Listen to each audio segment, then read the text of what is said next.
Assalamualaikum warahmatullahi wabarakatuh. Perkenalkan, nama saya Adi Kurniawan. NIM saya 19112422 dari kelas PAIM.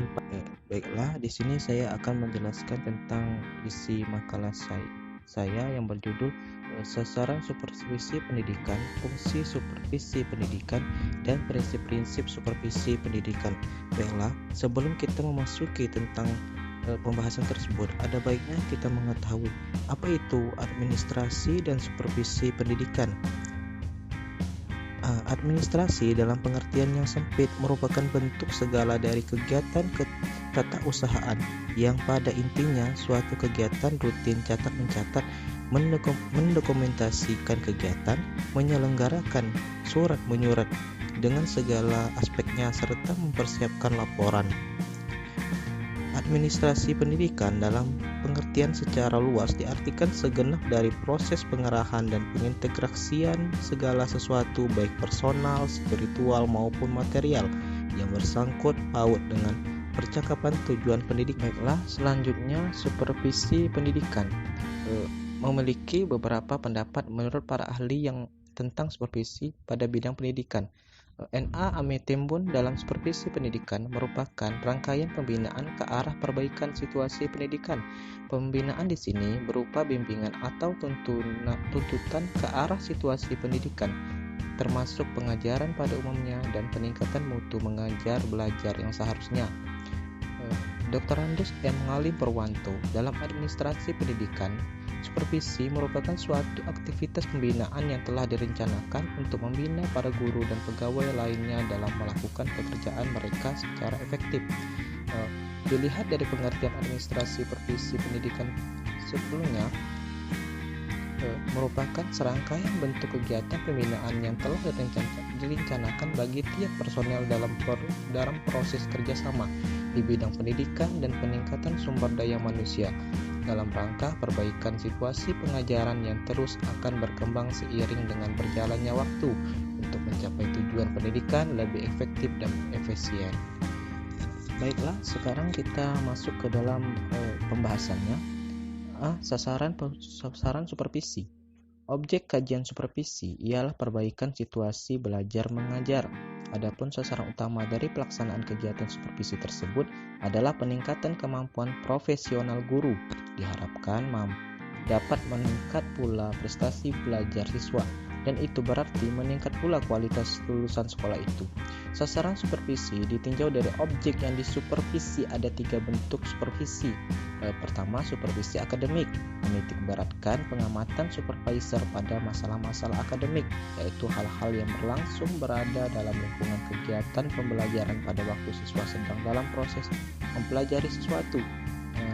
2. Supervisi administrasi, menitik beratkan pengamatan supervisor pada aspek-aspek administrasi, berfungsi sebagai pendukung dan pelancar terlaksananya pembelajaran.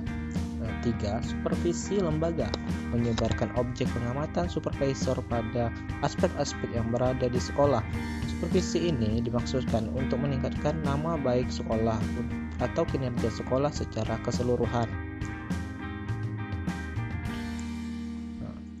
Selanjutnya, fungsi supervisi pendidikan.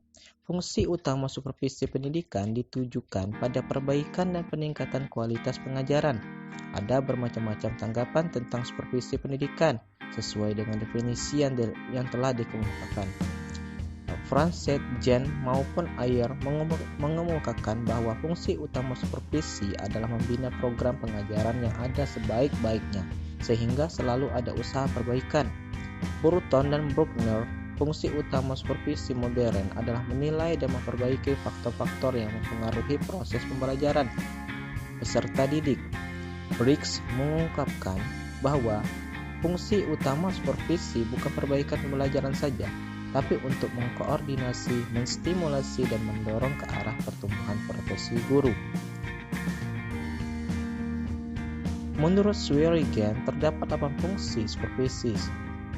1. Mengkoordinasi semua usaha sekolah. Usaha sekolah meliputi usaha tiap guru, usaha-usaha sekolah, usaha-usaha bagi pertumbuhan jabatan setiap guru ingin bertumbuh dalam jabatannya. Selanjutnya, melengkapi kepemimpinan sekolah, memperluas pengalaman guru, menstimulasi usaha-usaha sekolah yang kreatif, memberi fasilitas dan penilaian yang terus-menerus, menganalisis situasi belajar mengajar, memberikan pengetahuan dan keterampilan kepada setiap anggota staf supervisi, memberi wawasan yang lebih luas dan terintegrasi dalam merumuskan tujuan-tujuan pendidikan dan meningkatkan kemampuan mengajar guru-guru. C. Prinsip supervisi pendidikan. Seorang pemimpin pendidikan yang berfungsi sebagai supervisor dalam melaksanakan supervisi hendaknya bertumpu pada prinsip supervisi. 1. Ilmiah, scientific, yang mencakup unsur-unsur A. Sistematis, yaitu dilaksanakan secara teratur, berencana, dan kontinu. B. Objektif, artinya data yang didapat berdasarkan pada observasi nyata, bukan tafsiran pribadi. C. Menggunakan alat atau instrumen yang dapat memberikan informasi sebagai umpan balik untuk mengadakan penilaian terhadap proses belajar mengajar.